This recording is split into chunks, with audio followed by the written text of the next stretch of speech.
हाँ दोस्तों, आप सभी को हमारे चैनल पे बहुत बहुत स्वागत। यदि आप हमारे चैनल पे नए हैं तो हमारे चैनल को सब्सक्राइब करें, वीडियो को लाइक करें, वीडियो को शेयर करें। आज हम पढ़ने जा रहे हैं कक्षा 10 का भौतिक विज्ञान अभ्यास 1, जिसका नाम है प्रकाश का प्रवर्तन तथा अपवर्तन। यदि आप किसी भी क्लास में पढ़ते हैं, 9th में पढ़ते हैं, 10th में पढ़ते हैं, 11 में पढ़ते हैं, 12th में पढ़ते हैं, तो आपके भी लिए हमारे चैनल पे क्लास चलाया जाता है, ठीक है। और प्लेलिस्ट बनाकर डाल दिए गए। यदि आप प्लेलिस्ट पे पढ़ना चाहते हैं तो प्लेलिस्ट पे पढ़िए, नहीं तो एक प्रत्येक दिन लाइव क्लास भी चलाया जाता है, हैंड राइटिंग भी पढ़ाया जाता है और लाइव भी पढ़ाया जाता है। आप जिससे पढ़ना है आप उससे पढ़िए, ठीक है। तो चलिए अब शुरू करते हैं। पहला क्वेश्चन इसमें क्या है, प्रकाश।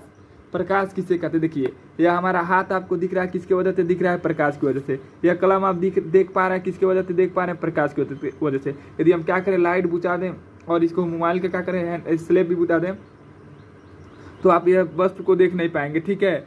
तो ये आप किसके वजह से नहीं देख पाएंगे? कहेंगे प्रकाश नहीं होगा तो हम कोई वस्तु को देख नहीं पाते हैं, ठीक है।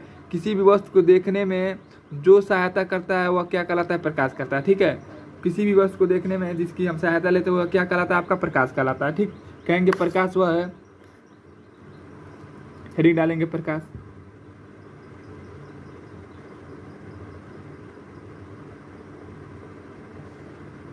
प्रकाश। अब देखिए प्रकाश का परिभाषा लिखेंगे। कहेंगे प्रकाश वह है जो हमें देखने में सहायता प्रदान करता है, उसे क्या कहते हैं? प्रकाश कहते हैं। अब प्रकाश को चलने के लिए किसी भी माध्यम की आवश्यकता नहीं होता। लिखेंगे प्रकाश वह है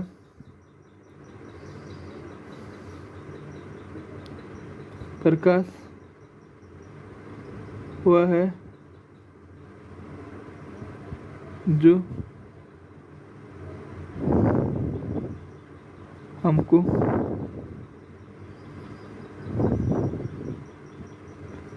देखने में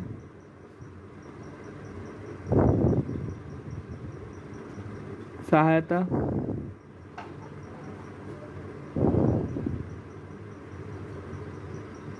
करता है, ठीक है। कहेंगे प्रकाश वह है जो हमें क्या करता है? देखने में सहायता प्रदान करता है, ठीक है। तथा प्रकाश को चलने के लिए प्रकाश को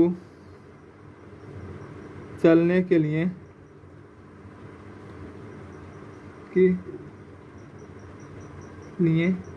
क्या कहेंगे? कहेंगे प्रकाश को चलने के लिए किसी भी माध्यम की आवश्यकता नहीं होती है। कहेंगे प्रकाश को चलने के लिए माध्यम की आवश्यकता नहीं होती है, ठीक है।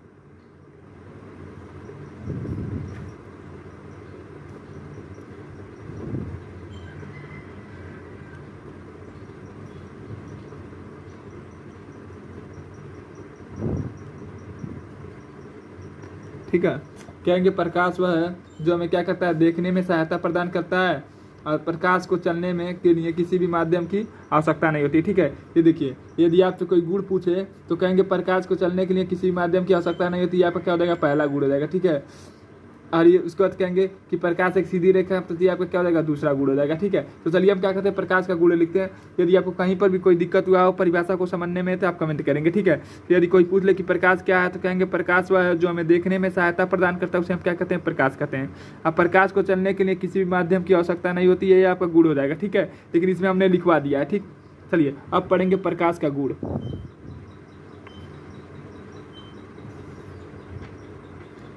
प्रकाश का गुण।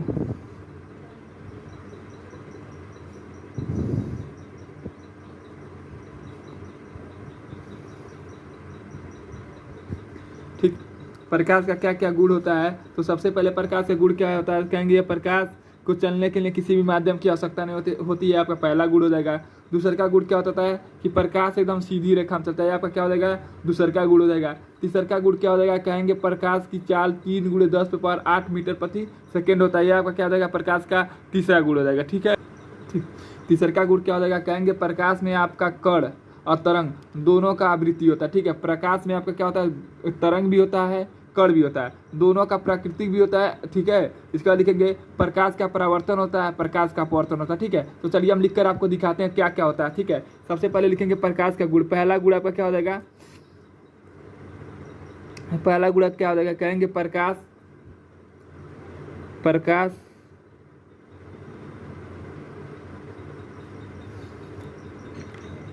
को चलने के लिए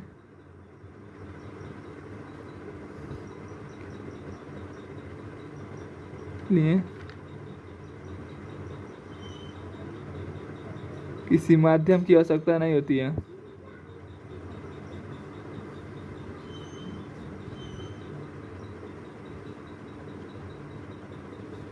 आवश्यकता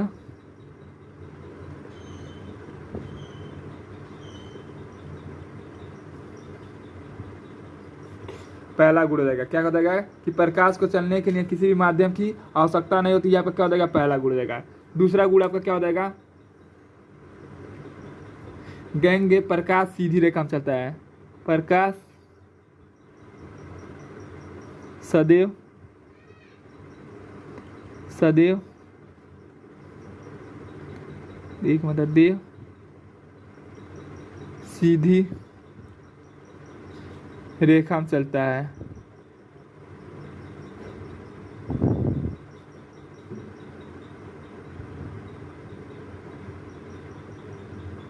ठीक है, प्रकाश सदैव किस रेखा में चलता है, कहेंगे आपका सीधी रेखा में चलता है। ठीक है, दूसरा का गुण हो जाए।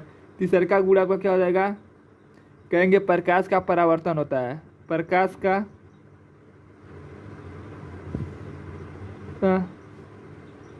परावर्तन होता है।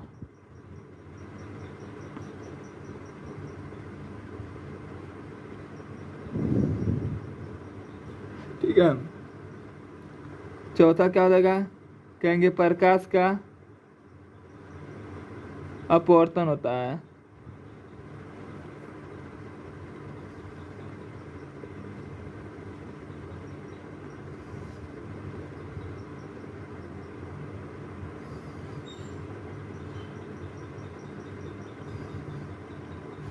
ठीक है, पहला कहता है कहेंगे प्रकाश आपका को चलने के लिए किसी भी माध्यम की आवश्यकता नहीं होती है। दूसरे का प्रकाश सीधी रेखा में चलता है। प्रकाश का परावर्तन होता है। प्रकाश का अपवर्तन होता है। ठीक है, फिर देखते हैं पांचवा लिखेंगे, कहेंगे प्रकाश की चाल, प्रकाश की चाल 3 × 10 मीटर प्रति 8 होता है।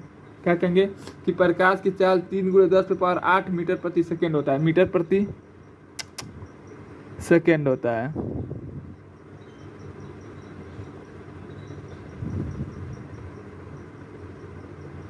ठीक, यदि आपको समझने में कहीं पर भी कोई दिक्कत हो तो आप क्या करेंगे, कमेंट करेंगे। ठीक है, उसका देखिए छठवां लिखेंगे, प्रकाश में कण तथा तरंग दोनों की आवृत्ति होती है। लिखेंगे यहाँ सीधे लिखेंगे, प्रकाश में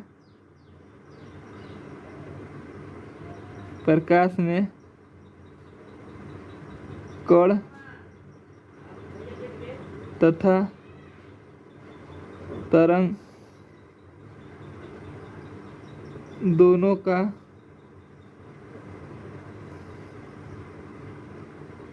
आवृत्ति नहीं लिखेंगे, दोनों का प्राकृतिक गुण होता है।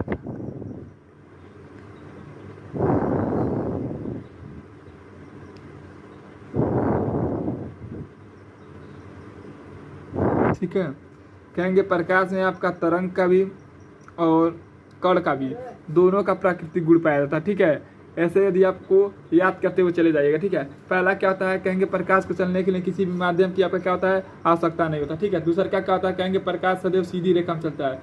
तीसरा क्या होगा, कहेंगे प्रकाश का परावर्तन होता है। ठीक है, फिर कहेंगे प्रकाश का अपवर्तन होता है। परावर्तन भी होता है प्रकाश का, अपवर्तन भी होता है प्रकाश का। ठीक, फिर कहेंगे प्रकाश की चाल 3 × 10⁸ मीटर प्रति सेकेंड होता है। ठीक है, फिर कहेंगे प्रकाश में कण तथा तरंग दोनों का आवृत्ति या प्राकृतिक पाया जाता है। ठीक है, यदि आपको इतना में समझने में कहीं पर भी कोई दिक्कत हुआ हो तो आप क्या करेंगे, कमेंट करेंगे। पहला हमने आपको क्या बताया, प्रकाश किसे कहते हैं, कहेंगे प्रकाश वह है जो हमें देखने में सहायता प्रदान करता है, उसे हम क्या कहते हैं, प्रकाश कहते हैं। अब प्रकाश को चलने के लिए किसी भी माध्यम की आपको क्या होता है, आवश्यकता नहीं होता। ठीक है, इसके बाद हमने प्रकाश का गुण पढ़ा है और हमने आपको प्रकाश का गुण को समझाया भी है। यदि आपको समझने में कहीं पर भी कोई दिक्कत हुआ हो तो क्या करेंगे, कमेंट करेंगे। थोड़ा कलम नया है, एकदम न्यू कलम, इसकी वजह से थोड़ा हमारा हैंड राइटिंग हमारा सही नहीं हो रहा है। ठीक है, तो हैंड राइटिंग से कोई मायने नहीं रखता है। यदि आपको समझ में आ रहा है तो आप क्या करिए, समझिए, ठीक है। और यदि आपका इसका PDF चाहिए तो आप कमेंट करके बताइएगा, और लास्ट में अपना व्हाट्सअप नंबर देंगे। इस पूरे वीडियो को समाप्त करने पर, इस पूरे पार्ट को समाप्त करेंगे, तब ये नहीं है कि इसी वीडियो में हम आपको दे देंगे। इस पूरे पार्ट को कंप्लीट कर देंगे तो हम आपको लास्ट वाले पार्ट में हम आपको क्या करेंगे, कहीं ना कहीं पर आपको अपना व्हाट्सअप नंबर दे देंगे पूरे वीडियो में, यह नहीं कि लास्ट में देंगे, ठीक है। तो आप हमारे चैनल पर जुड़े रहिए और प्रत्येक वीडियो को पूरा देखिए, ठीक है। चलिए आपका अगला क्वेश्चन पढ़ते हैं। अब पढ़ेंगे हम प्रकाश का परावर्तन, ठीक है। अब तक हमने पढ़ा कि प्रकाश किसे कहते हैं, प्रकाश का गुण क्या होता है, ठीक है। अब पढ़ेंगे प्रकाश का परावर्तन। प्रकाश का परावर्तन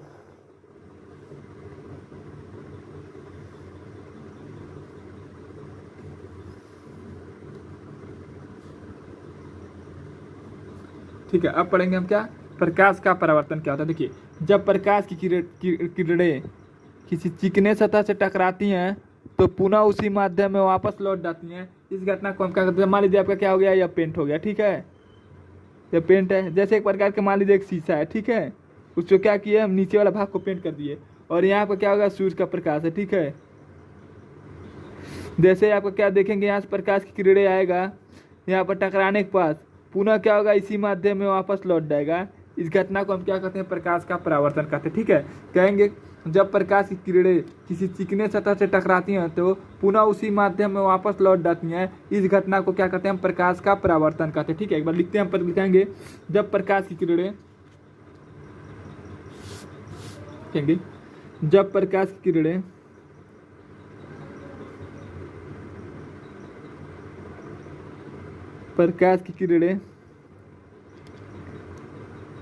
किरणें किसी चिकने सतह से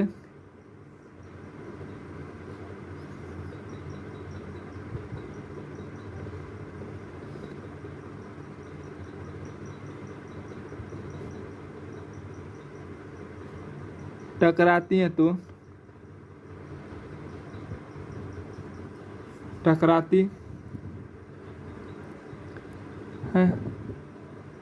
तो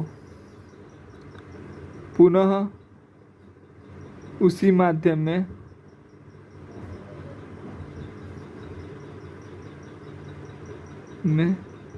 वापस लौट जाती हैं।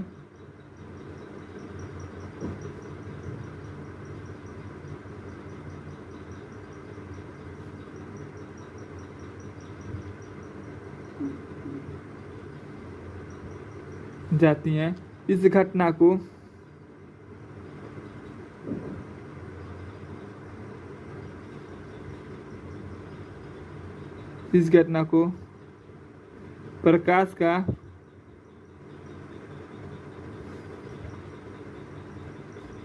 प्रकाश का परावर्तन कहते हैं।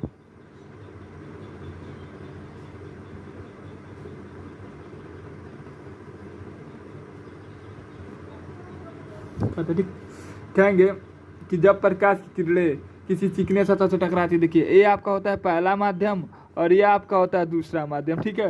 कहेंगे कि जब प्रकाश की किरणें किसी चिकने सतह से टकराती हैं तो पुनः उसी माध्यम में वापस लौट जाती हैं। इस क्रिया को हम क्या कहते हैं, प्रकाश का परावर्तन कहते हैं, ठीक है। कहेंगे जब प्रकाश की किरणें किसी चिकने सतह से टकराती हैं तो पुनः उसी माध्यम में वापस लौट जाती हैं। इस घटना को हम क्या कहते हैं, प्रकाश का परावर्तन कहते हैं, ठीक है। यदि आपको समझने में कहीं पर भी कोई दिक्कत हुआ हो तो आप क्या करेंगे, कमेंट करेंगे, ठीक है। चलिए, हमने इससे पहले पढ़ा था प्रकाश किसे कहते हैं, प्रकाश का गुण क्या है, फिर हमने पढ़ा कि परावर्तन किसे कहते हैं, ठीक है। अब पढ़ते हैं आपतित किरण किसे कहते हैं, अपरावर्तित किरण किसे कहते हैं। देखिए, इसको कहते हैं हम आपतित किरण और इसको क्या कहते हैं, परावर्तित किरण। आपतित किरण किसे कहते हैं, जो किरणें आती हुई प्रतीक होती है उसे आपतित किरण कहते हैं। जो किरणें आपके जाती हुई प्रतीक होती है उसे हम क्या कहते हैं, परावर्तित किरण कहते हैं, ठीक है। एक बार हम आपको यहाँ से बता देते हैं इसको क्या कहते हैं, इस किरण को हम क्या कहते हैं और इस किरण को क्या कहते हैं, केवल हम इसको नाम लिख देते हैं, ठीक है। इसको हम कहते हैं आपतित किरण,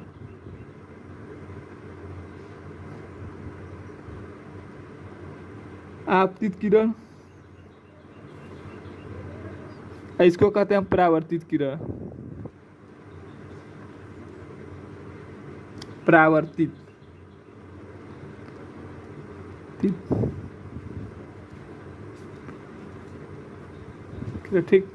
इसको क्या कहते हैं हम आपतित किरण, और इसको क्या कहते हैं हम परावर्तित किरण। जो किरण आती है उसे क्या कहते हैं आपतित किरण, जो किरण परावर्तन के बाद बाहर निकल जाती है उसे क्या कहते हैं परावर्तित किरण। ठीक है, तो चलिए हम पढ़ते हैं आपतित किरण का परिभाषा। परावर्तित कहेंगे कि जो प्रकाश की किरण किसी चिकने सतह से टकराती है उसे हम क्या कहते हैं आपतित किरण कहते हैं। कि मतलब जो आती हुई प्रतीक होती है उसे क्या कहते हैं आपतित किरण कहते हैं। ठीक है, कहेंगे जो प्रकाश की किरणें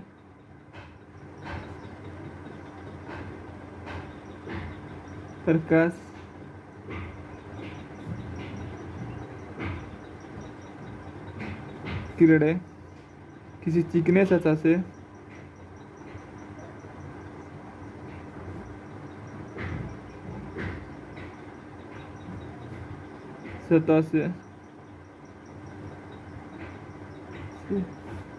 चिकने सतह से टकराती प्रतीक होती हैं,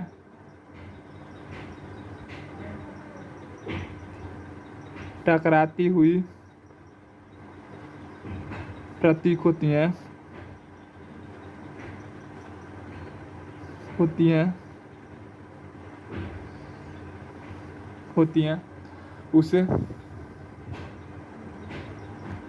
उसे आपतित किरण कहते हैं। आपतित किरण कहते हैं। ठीक, कहेंगे कि जो प्रकाश की किरणें चिकने सतह से टकराती प्रतीक होती है उसे हम क्या कहते हैं आपतित किरण कहते हैं। ठीक है, यदि आपको समझने में कहीं पर भी कोई दिक्कत हुआ हो तो आप क्या करेंगे कमेंट करेंगे। ठीक है, कहेंगे कि जो प्रकाश की किरणें किसी चिकने सतह से टकराती प्रतीक होती है उसे हम क्या कहते हैं आपतित किरण कहते हैं। जैसे आपको क्या होता है ऐसे नहीं आ रही थी उसे हम क्या कहते हैं आपतित किरण कहते हैं। जो प्रकाश की किरण इसे मान लीजिए निकला, आइए इसको हम क्या कहेंगे आपतित किरण। हमने आपको बताया भी था ऊपर वाले में। ठीक है, अब पढ़ते हैं परावर्तित किरण।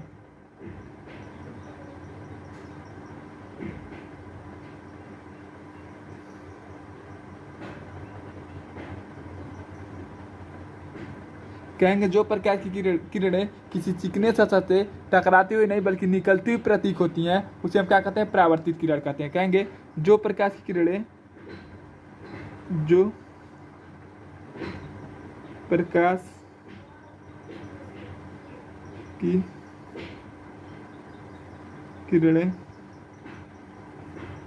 किसी चिकने सतह से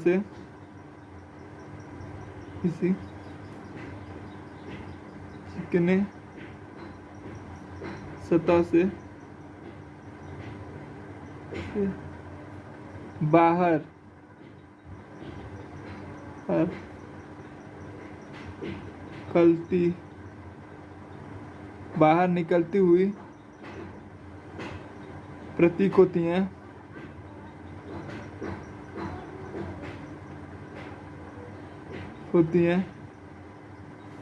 उसे परावर्तित किरण कहते हैं। उसे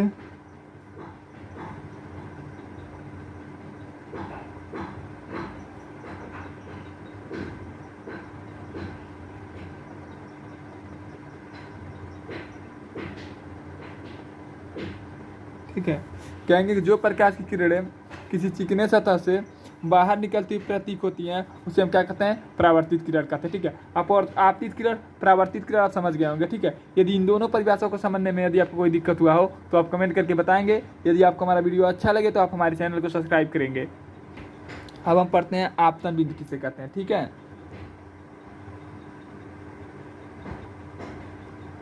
आपतन बिंदु, और आपतन बिंदु हम आपको बताते हैं किसे कहते हैं। देखिए ये आपका जो चित्र है यह आपतित किरण, यह आपका परावर्तित किरण, यह दोनों किरण जिस बिंदु पर मिलते हैं उसे हम क्या कहते हैं आपतन बिंदु कहते हैं। और यहाँ पर एक रेखा होता है जिसे हम क्या कहते हैं अभिलंब कहते हैं। ठीक है, इस रेखा को हम क्या कहते हैं अभिलंब कहते हैं। ठीक है, जो आपतित किरण से सीधा खींचा जाए उसे हम क्या कहते हैं अभिलंब कहते हैं। ठीक है, यदि आपसे कोई पूछ ले कि अभिलंब किसे कहते हैं तो कहिएगा आपतित बिंदु से सीधा खींचा गया रेखा को हम क्या कहते हैं अभिलंब कहते हैं। ठीक है, इसे हम क्या कहते हैं कि इसको देखिए हम क्या कहते हैं आपतन या बिंदु या आपतित बिंदु कुछ कहिए। ठीक है, इसको क्या कहते हैं अभिलंब कहते हैं। ठीक, इसको हम क्या कहते हैं अभिलंब किसे, इसको क्या कहते हैं परावर्तित किरण, इसको अपवर्तित किरण, सॉरी अपवर्तित किरण, परावर्तित किरण, आपतन बिंदु। ठीक है, और इसको क्या कहते हैं अभिलंब कहते हैं। ठीक, यदि आपको इसमें समझने में कोई भी दिक्कत हुआ तो कमेंट करके बताएंगे, ठीक है। इसे क्या कहते हैं, जो निकला हमने आपको परिभाषा भी बताया, इसको क्या कहते हैं आपतित, जो परावर्तन के बाद बाहर निकल रहा है उसे क्या कहते हैं परावर्तित बिंदु। यह दोनों जिस बिंदु पर आकर मिलते हैं उसे क्या कहते हैं आपतन बिंदु, और जिस बिंदु से आपतन बिंदु से सीधा खींचा गया रेखा को क्या कहते हैं हम अभिलंब कहते हैं, ठीक है। तो सबसे पहले हम पढ़ते हैं आपतन बिंदु किसे कहते हैं, ठीक है। आपतन बिंदु का परिभाषा पढ़ेंगे, कहेंगे आपतित किरण, परावर्तित किरण जिस बिंदु से होकर गुजरते, जिस बिंदु पर मिलते हैं उसे हम क्या कहते हैं आपतन बिंदु कहते हैं, ठीक है। कहेंगे आपका आपतन किरण, आपतन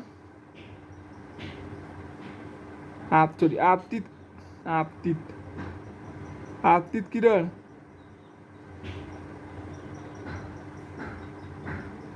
तथा परावर्तित किरण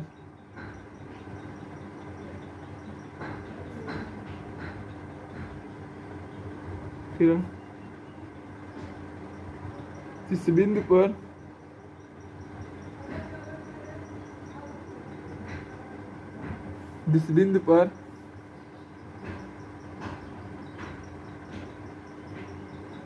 मिलते हैं उसे आपतन बिंदु कहते हैं, आपतन बिंदु कहते हैं। कहेंगे आपतित किरण तथा परावर्तित किरण जिस बिंदु पर मिलते हैं उसे हम क्या कहते हैं आपतन बिंदु कहते हैं, ठीक है। अब पढ़ते हैं अभिलंब किसे कहेंगे, कहेंगे आपतन बिंदु से खींचा गया सीधा रेखा को यानी सरल रेखा को क्या कहते हैं हम अभिलंब कहते हैं, ठीक है। तो लिखेंगे अभिलंब किसे कहते हैं। यह परिभाषा आपका यूपी बोर्ड के पेपर में पूछा नहीं है लेकिन बहुत महत्वपूर्ण है। यदि आपसे कोई पूछ लिया है कि आपतन बिंदु किसे कहते हैं, परावर्तित किरण किसे कहते हैं, अपवर्तित किरण किसे कहते हैं और अभिलंब किसे कहते हैं तो आप बता देंगे, ठीक है। अब पढ़ते हैं अभिलंब।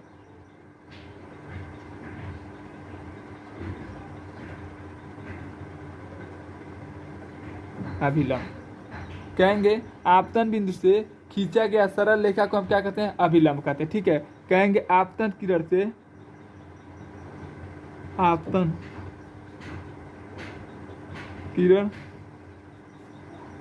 से खींचा गया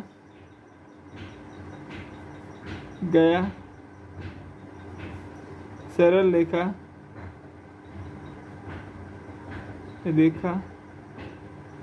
को अभिलंब कहते हैं।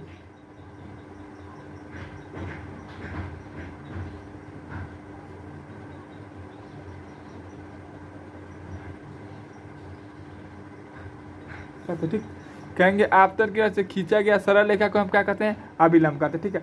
यहाँ तक समझने में आपको कोई दिक्कत हुआ तो आप कमेंट करके बताएंगे। यदि आपको हमारा वीडियो अच्छा लगे तो आप हमारे चैनल को सब्सक्राइब करेंगे। चलिए आपका अगला क्वेश्चन देखते हैं। अब हम पढ़ते हैं परावर्तन का नियम। अब हमने पढ़ा कि परावर्तन का क्या होता है, परिभाषा उसका पढ़ा। अभिलंब किसे कहते हैं, आपतित बिंदु किसे कहते हैं, परावर्तित बिंदु किसे रेखा किसे कहते हैं, ठीक है, और आपतित किरण किसे कहते हैं, ठीक है। हमने यहाँ तक पढ़ लिया है। अब पढ़ेंगे परावर्तन का नियम।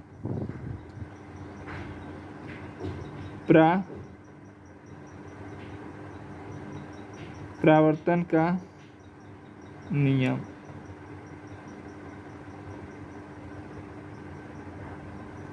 इसका क्या क्या नियम होता है थोड़ा इसको हम समझते हैं।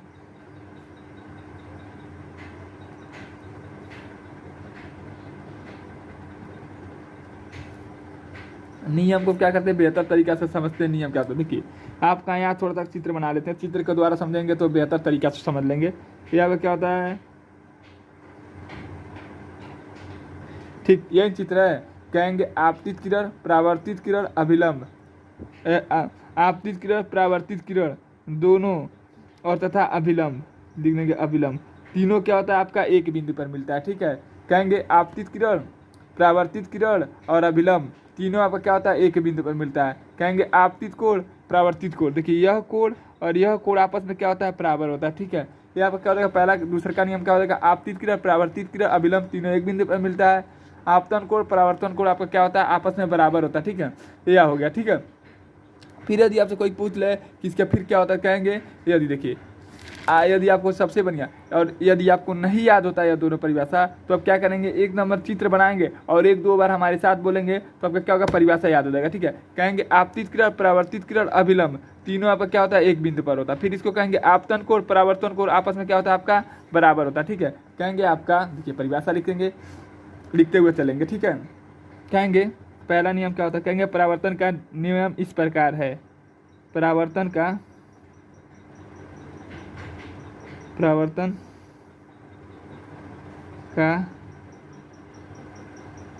नियम इस प्रकार है। पहला नियम, एक होगा आपका दूसरा नियम। ठीक है, पहला नियम क्या होता है, कहेंगे आपतित किरण,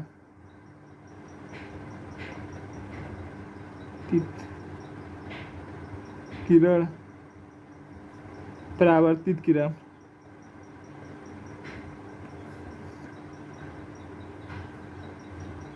किरण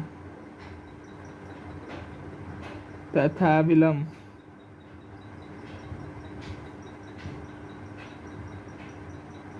तथा विलंब, क्या कहेंगे, आपतित क्रिया, परावर्तित क्रिया तथा विलंब, तीनों एक बिंदु पर मिलते हैं, एक बिंदु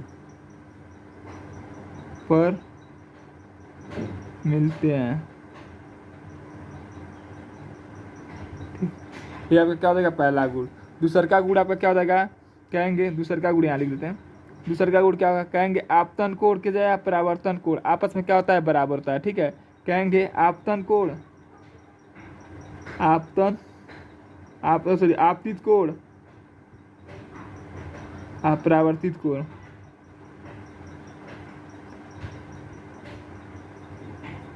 परावर्तित कोण दोनों आपस में बराबर होता है, आपस में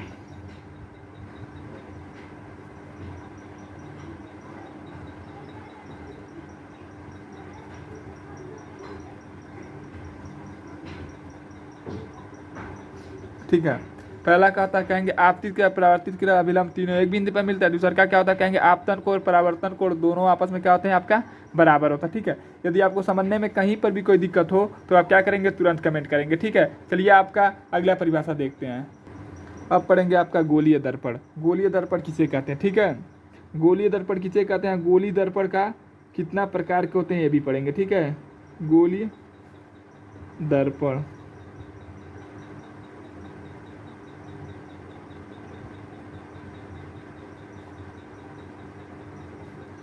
देखिए गोलीय दर्पण की परिभाषा क्या होता है, कहेंगे किसी गोले का कटा हुआ भाग जो परावर्तन का कार्य करता है उसे हम क्या कहते हैं, गोलीय दर्पण कहते हैं। क्या कहेंगे कि किसी गोले का कटा हुआ भाग को क्या कहते हैं, हम गोलीय दर्पण कहते हैं। ठीक है, यदि आपसे कोई पूछ ले कि गोलीय दर्पण किसे कहते हैं तो कहेंगे किसी गोले का कटा हुआ भाग, जैसे मान लीजिए आपका गोला या, और हम क्या करें, इतना काट देते हैं, इतना काट देते हैं, या परावर्तन का कार्य करेगा, इसे हम क्या कहेंगे, गोलीय दर्पण कहेंगे। ठीक है, कहेंगे किसी गोले का कटा हुआ भाग जो परावर्तन का कार्य करता है उसे हम क्या कहते हैं, गोलीय दर्पण कहते हैं। ठीक है, परिभाषा एक बार समझते हुए चलेगा, चित्र बना लीजिएगा। ठीक है, ठीक है, कहेंगे किसी गोले का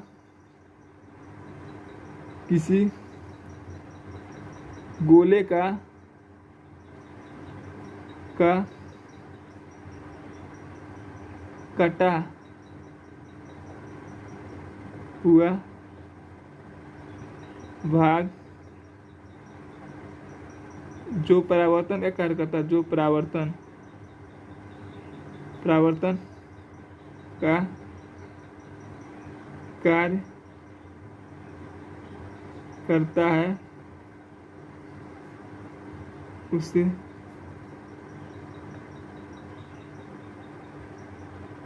गोलीय दर्पण कहते हैं।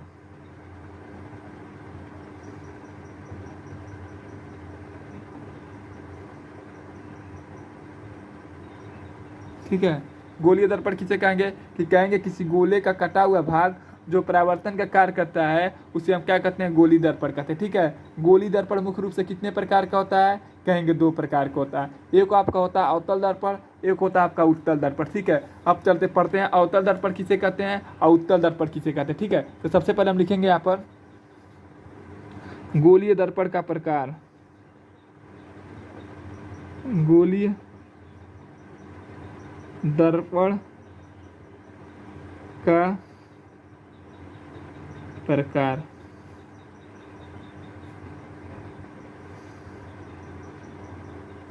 गोलीय दर्पण का प्रकार। ठीक है, कहेंगे गोलीय दर्पण मुख्य रूप से आपका कितने प्रकार का होता है, कहेंगे 2 प्रकार का। गोलीय दर्पण मुख्य रूप से आपका क्या होता है, कितने प्रकार का होता है, कहेंगे 2 प्रकार का। एक होता है आपका अवतल दर्पण, एक होता है आपका उत्तल दर्पण। ठीक है, तो चलते पढ़ते हैं। लिखेंगे गोलीय दर्पण मुख्य रूप से 2 प्रकार का होता है। लिखेंगे गोलीय दर्पण, गोलीय दर्पण मुख्य रूप से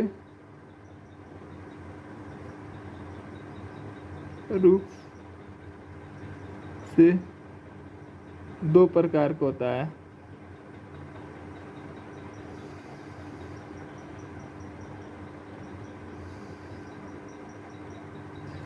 ठीक, पहला आपका होता है कहेंगे अवतल दर्पण, दूसरा का आपका होता है उत्तल दर्पण। पहला आपका होता है अवतल दर्पण,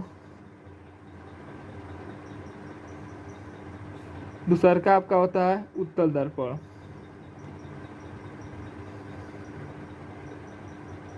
ठीक, अब पढ़ेंगे कि अवतल दर्पण किसे कहते हैं, उत्तल दर्पण किसे कहते हैं। देखिए वह दर्पण जिसका क्या करे माने न अंदर का भाग परावर्तन का कार्य करता है, अंदर का भाग परावर्तन का कार्य करता है। देखिए लिखा है माने अंदर, अंदर का भाग परावर्तन का कार्य करता है तथा बाहर के भाग में क्या किया जाता है, पेंट या कलई कर दिया जाता है। इस प्रकार के दर्पण को हम क्या कहते हैं, अवतल दर्पण कहते हैं।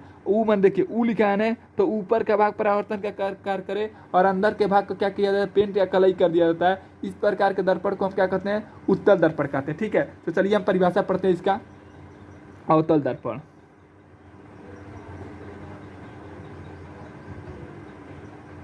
अवतल दर्पण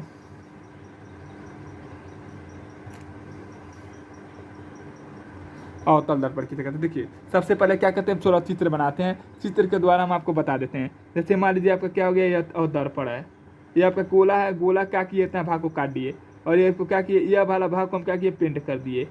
ठीक है, और यह वाला भाग आपका क्या करता है, परावर्तन का कार्य करता है। ठीक है, किसका कार्य कर रहा है, परावर्तन का कार्य कर रहा है। ठीक है, तो यहाँ पर कौन सा दर्पण होगा, कहेंगे अवतल दर्पण। चित्र आप क्या करिएगा, थोड़ा अच्छा तरीके से बनाइएगा। ठीक है, हम थोड़ा चित्र उतना सही नहीं बना पाए, लेकिन आप बना लीजिएगा। ठीक है, देखिए अवतल दर्पण किसे कहेंगे, कहेंगे वह दर्पण जिसके ऊपर का भाग पर क्या किया जाता है, यह वाला भाग क्या किया गया है, कलई, कलई यानी पेंट कर दिया गया। ठीक है, और यहाँ पर क्या कर रहा है, परावर्तन का कर रहा है, परावर्तन का कार्य कर रहा है। ठीक है, परावर्तन, देखिए ऊपर वाला भाग क्या किया, हम कलई कर दिए, नीचे वाला भाग आपका क्या कर रहा है, परावर्तन का कार्य कर रहा है। देखिए मन होता है अंदर, अंदर का भाग परावर्तन का कार्य करे, उसे क्या करते हैं, हम अवतल दर्पण कहते हैं। ठीक है, तो चलिए हम परिभाषा लिखते हैं। कहेंगे वह दर्पण, कहेंगे आपका वह दर्पण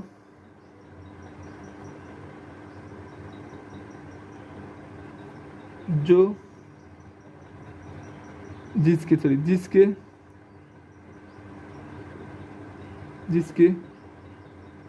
ऊपर के भाग पर पेंट या कलई कर दिया था, पेंट कहिए या कलई कहिए,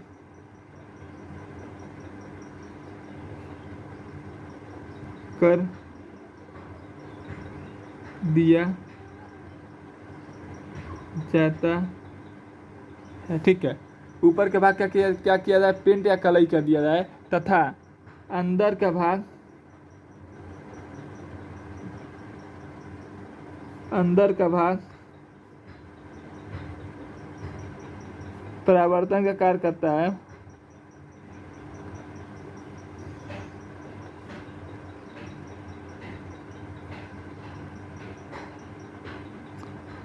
है ठीक है, इस प्रकार के दर्पण को,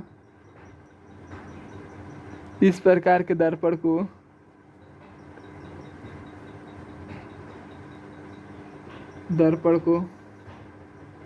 अवतल दर्पण कहते हैं।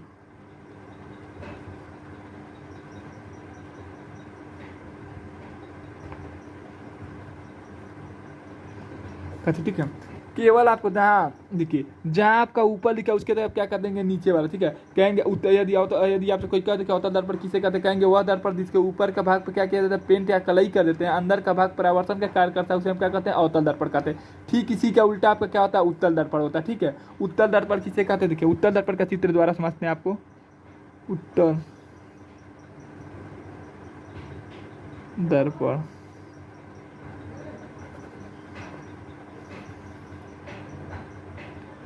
उत्तल दर्पण उत्तल दर्पण किसे कहते हैं, देखिए यहाँ पर क्या हो गया, देखिए यही दर्पण है इसको क्या किए बनाए यहाँ पर, और यहीं पे क्या करें अंदर का भाग पर पेंट कर दें और बाहर का भाग ऊपर का भाग क्या करे परावर्तन का कार्य करे। इस प्रकार के दर्पण को हम क्या कहते हैं, कहेंगे उत्तल दर्पण कहते हैं। कहेंगे वह दर्पण जिसका अंदर का भाग को पेंट कर दिया जाता है तथा ऊपर का भाग परावर्तन का कार्य करे, उसे हम क्या कहते हैं, कहेंगे उत्तल दर्पण कहते हैं, ठीक है। चलिए परिभाषा लिखते हैं। कहेंगे वह दर्पण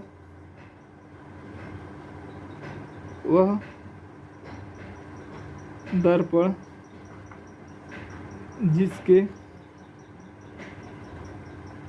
अंदर का भाग पर पेंट कर दिया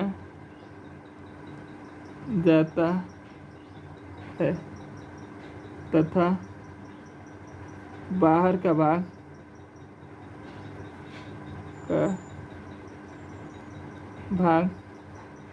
परावर्तन का कार्य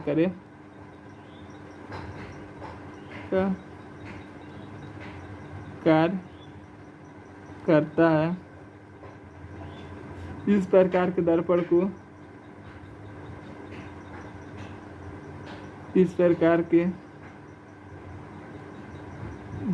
को उत्तल दर्पण कहते हैं।